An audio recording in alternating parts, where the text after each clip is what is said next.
What are the benefits of semantic folding? In today's episode, we will examine how this new method for natural language processing enables unparalleled levels of accuracy. With semantic folding, text is converted into a new data representation called a semantic fingerprint. Semantic fingerprints capture the different meanings of text using 16,000 features, a much more granular representation than standard transformers, which use less than 2,000 features. To classify or search text, semantic fingerprints are simply compared. The higher the overlap of active bits in two fingerprints, the more similar the two texts are. This technique enables to identify text based on concepts rather than keywords.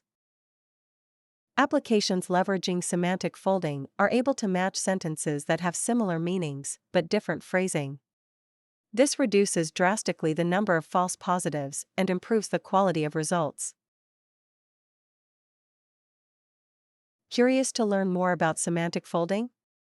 Visit our website to explore our videos and white papers.